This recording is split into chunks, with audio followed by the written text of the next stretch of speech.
negocios, innovación, creatividad, filosofía de vida, alter ego, finanzas y otras hierbas. Bienvenidos a este espacio Alter Ego, Finanza y otras hierbas. El día de hoy tocaremos un tema sumamente importante que es mentalidad de empresario, mentalidad de empleado. Son dos mundos que coexisten y trataremos sobre eso. El día de hoy tenemos con nosotros a Herbert Ellerbrook, compañero de mil batallas, con experiencia en banca, finanzas, también ha hecho algunos emprendimientos y trataremos el tema con amplitud. Álvaro, muchas gracias nuevamente por la oportunidad, por invitarme a este espacio para que compartamos esos temas de mucha profundidad que tú propones respecto al ámbito empresarial. Siempre he pensado... Y profesional.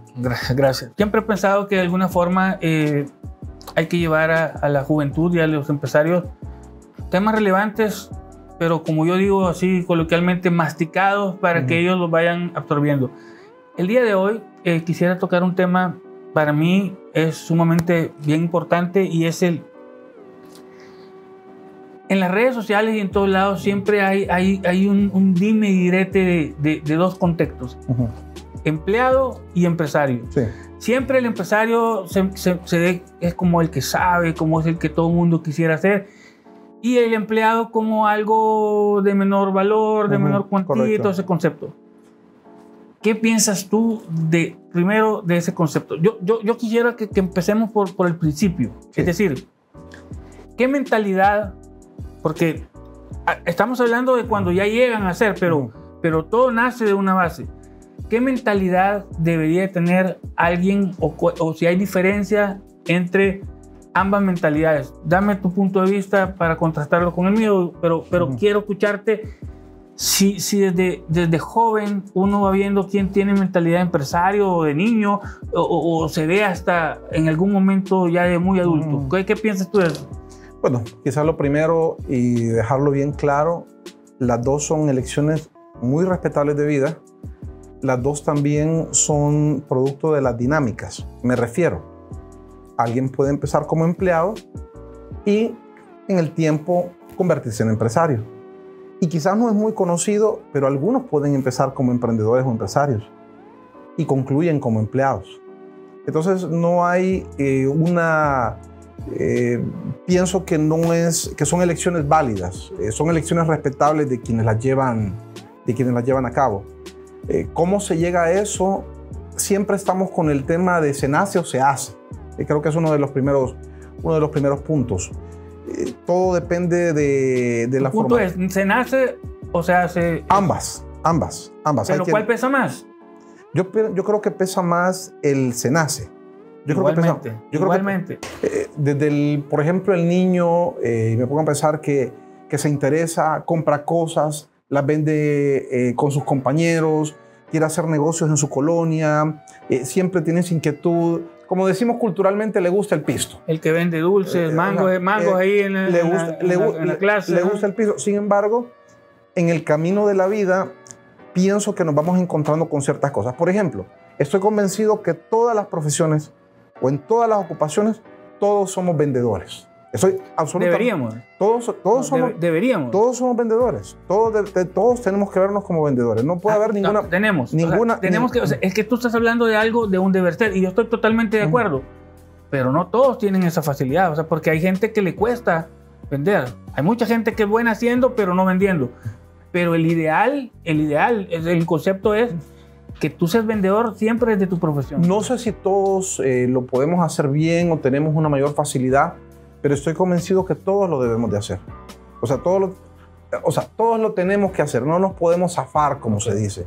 De alguna forma, siempre estamos como inmersos en eso. Al vender nuestra imagen, al exponer nuestros servicios, al estar incluso en una entrevista de trabajo, estamos en una labor de venta. Estás vendiendo tus capacidades para que te den un sueldo a cambio. Exacto, ya no se digan aquellas cosas que son como las más tangibles respecto a las ventas, como es por ejemplo la compraventa de bienes y cuestiones por el estilo, pero todos al final del día debemos y tenemos que salir a vender.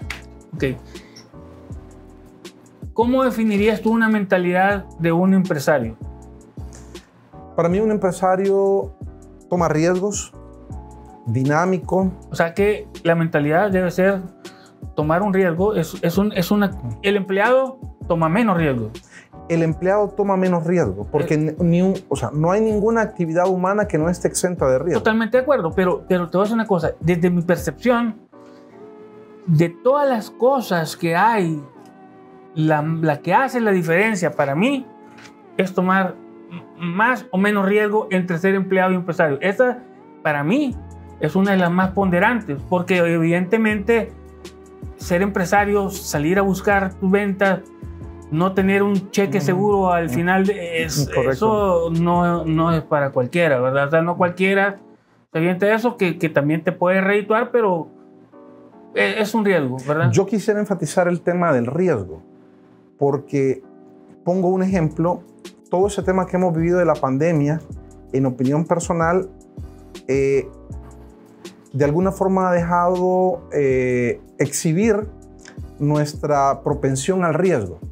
Ok, tenemos la persona que asume con naturalidad, por ejemplo, en este caso de la pandemia, que esa es una enfermedad más en la historia de la humanidad. Conserva las prudencias mínimas. Presente. Conserva las prudencias, las básicas, sí. pero trata de que, o trató de que su vida fluya con naturalidad. Tenemos el que no quiere saber nada del riesgo, el que no quiere saber nada. O sea, se encerró, se aisló, si pide algo no quiere tocar la mano, todo es lavarse las manos. O sea, aclaro, cada quien con sus hábitos profilácticos, se respeta. Exactamente. Lo único que lo digo, si estamos hablando en términos de empresariado, eso tiene mucho que ver con la propensión de tomar riesgos. Hay quienes no quieren tomar riesgos, quienes tienen aversión al riesgo y prefieren las certezas. Hay quienes, por el contrario, aceptan riesgos más o mejor, más o menos calculados y los asumen. Es un tema de personalidad, es un tema de formación, es un tema de experiencias de vida. De formación. Parémonos ahí. Te forman en aceptar riesgos. Es una pregunta. ¿Recibiste alguna clase o es tu padre o son tus padres? Porque te voy a explicar.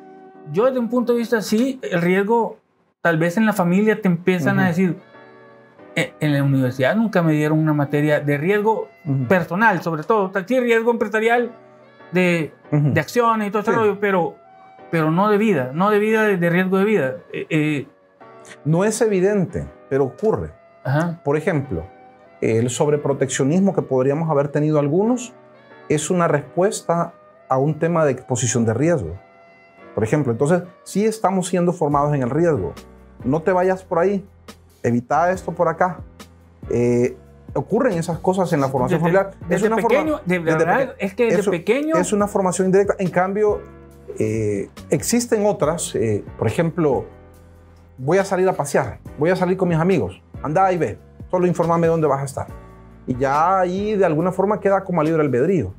Siempre hay una experiencia muy divertida que me marcó mucho a mis 11 años, en que tenía un grupo de amigos. Ellos eran originarios de la zona oriental. Vinieron y me dijeron, vamos a salir de paseo en Semana Santa. Mamá, vamos a salir de paseo en Semana Santa con mis amigos. Chévere. Para mí, vamos a la finca propiedad de ellos en el sector de la Libertad. Terminamos en Santa Rosa de Lima. Estuvo bueno Estuvo bueno, época sin celulares y mayores líneas telefónicas limitadas. Hasta que regresé, mamá, no fui al Valle de Zapotitán, fuimos a Santa Rosa de Lima. No conocía la zona oriental de nuestro país. Cositas así como que van marcando. Claro, obviamente no fue algo consciente, fue accidental. Aquí está tocando algo bien importante y es el riesgo entonces empresarial, porque el riesgo empresarial lo toma una persona, o sea, no es una casa, sino que es la persona el empresario. Correcto. Se construye de pequeño, es decir, tu papá, tu mamá tienen influencia fuerte en qué tan averso o no al riesgo puede ser. Sí, totalmente. Yo al menos creo que sí lo es. Te voy a decir una cosa, sí tenés razón. Yo he tratado un poco de contrarrestar estos contextos siendo siempre como soy, pero con las medidas mínimas, pero porque yo abriéndose el espacio, o sea, que ellos aprendan a medir riesgos, ¿verdad? Porque al final de cuentas, sí estoy de acuerdo que el riesgo, la aversión al riesgo se empieza a generar desde que uno es un niño.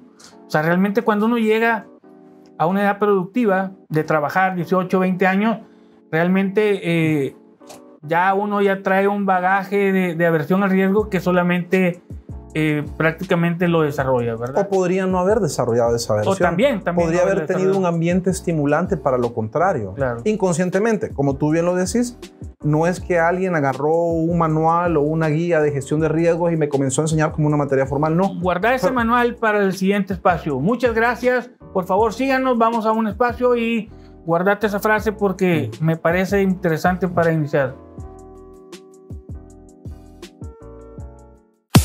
¿Cuántas cosas no le enseñan a uno y no son aplicables? Creo yo que cuando uno entra en el sistema formal de educación también te van como encuadrando. Sí.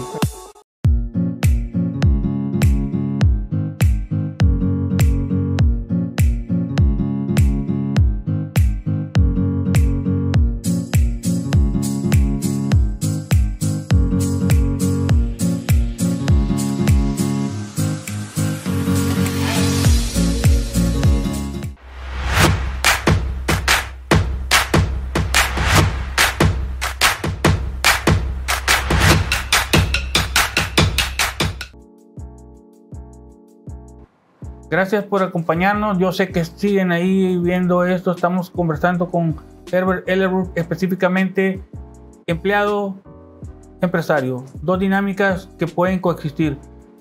Eso del manual con lo que terminaste. ¿Qué ibas a decir del manual? Me interesa mucho. El tema es de que no venimos con una receta.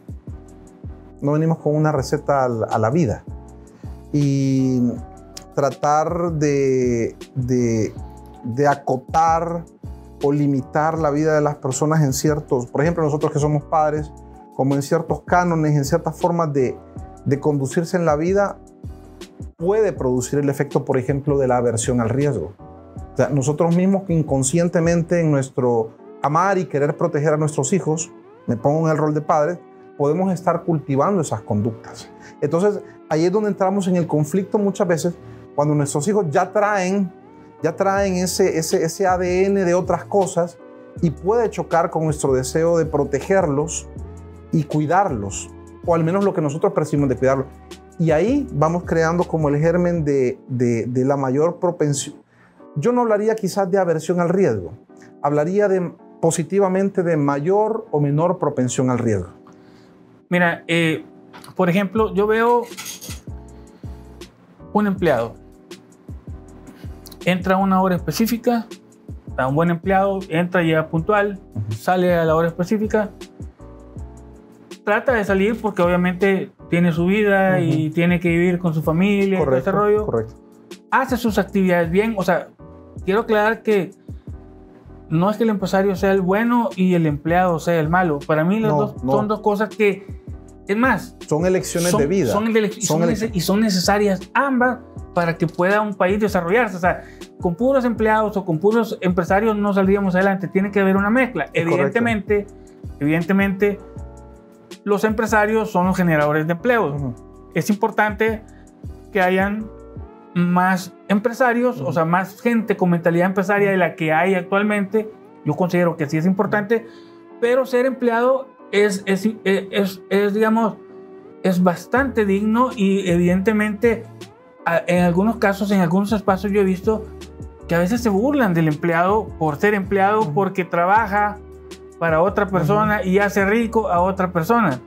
¿Qué piensas tú de eso? Realmente yo pienso que las dos son opciones inteligentes. Porque hablemos la verdad, tampoco ser empresario es el culmen de la vida. Es decir, sí, soy empresario, sí estoy produciendo o generando riqueza, o al menos intentándola, pero la magnitud de responsabilidades, la asunción de riesgos y todo, no es fácil manejarlo. No todos pueden. Te puedes perder. Se puede perder. O sea, ¿y qué es lo que hace? Perdón, ¿y qué es lo que hace un empleado? Por eso digo, también es una opción inteligente quedarse nada más con una porción de ese riesgo.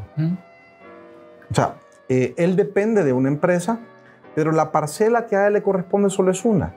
O sea, él no tiene las múltiples preocupaciones de un empresario. Hay quienes tienen la capacidad de poder manejar esa multiplicidad de preocupaciones, la planilla, la venta, el envío, qué sé yo, la auditoría que me ha llegado, tantas cosas. En cambio, los cambios del entorno, los cambios, o sea, correcto, toda la los cambios tecnología, todo lo que está cambiando. Obviamente los vaivenes y las cosas que pueden producir, pues tampoco le brindan plena certeza, pero es que no hay ninguna actividad. Pero es un modo de vida también válido.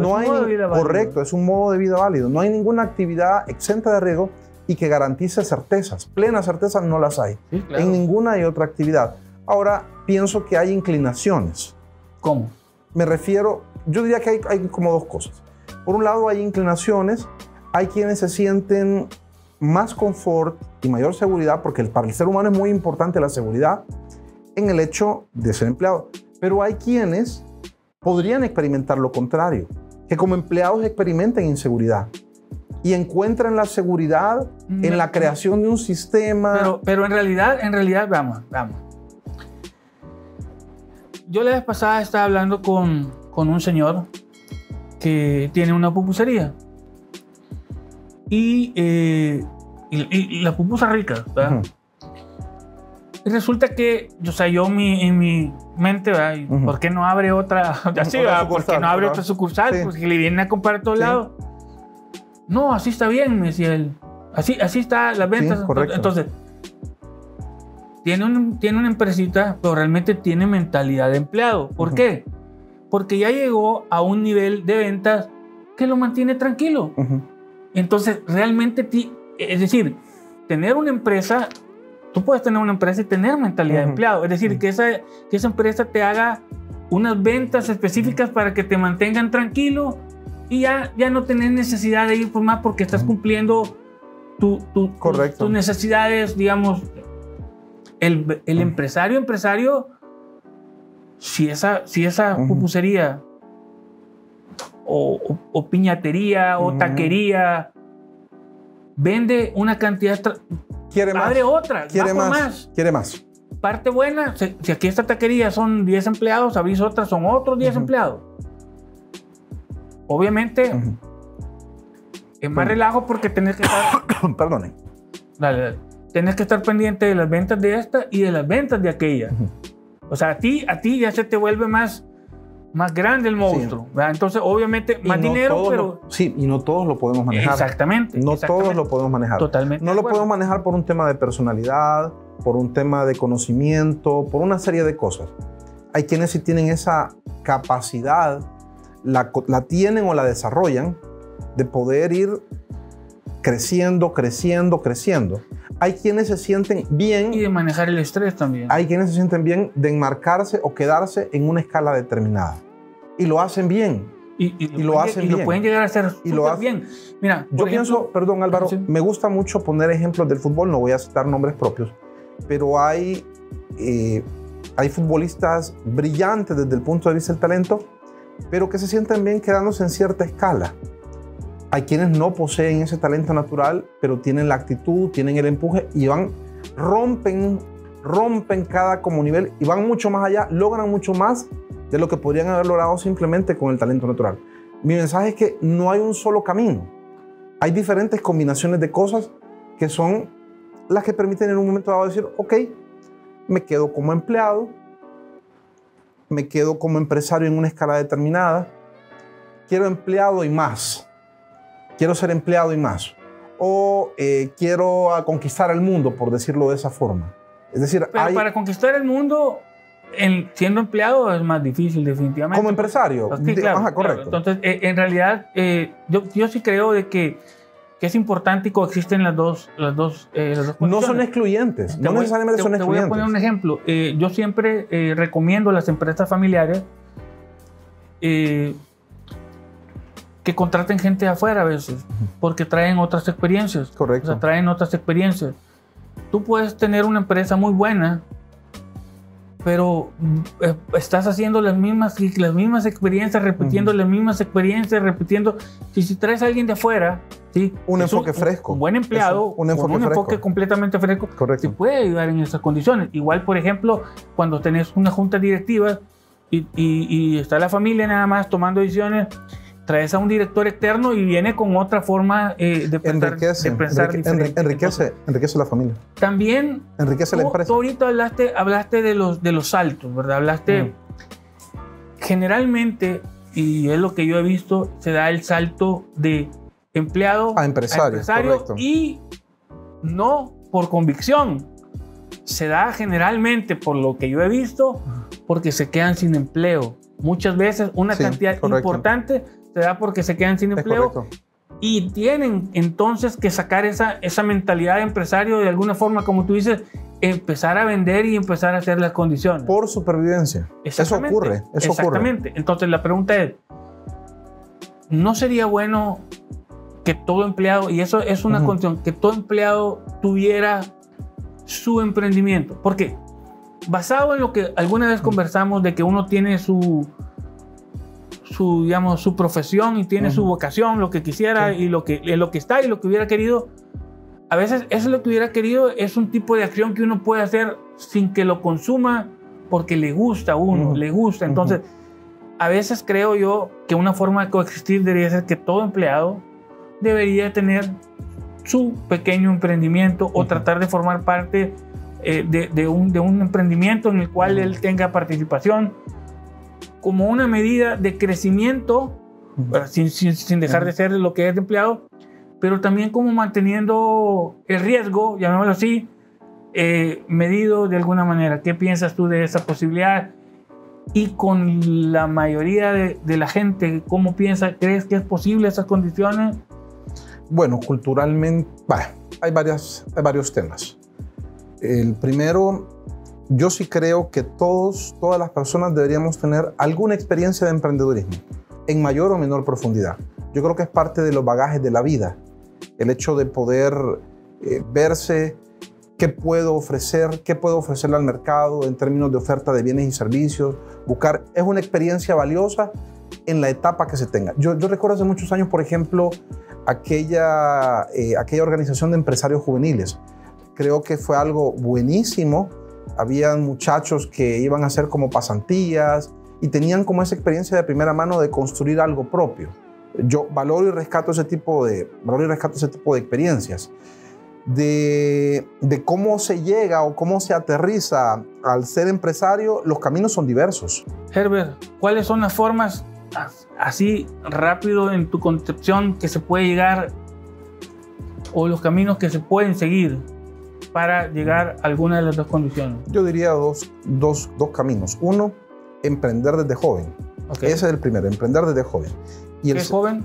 Joven saliendo del, por lo menos lo que sería educación media, mínimo. Algunos son más precoces.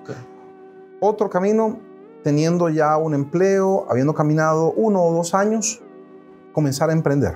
Para mí esos son como es la forma correcta de iniciar la empresarialidad en la vida de una persona. De acuerdo. En realidad, este tema es bien interesante y da para mucho. Algún mensaje que les queremos dejar principalmente es esto. Todos deberíamos de tratar de generar algún tipo de emprendimiento porque nos va a ayudar en la vida, y no lo hagamos cuando ya no tenemos trabajo.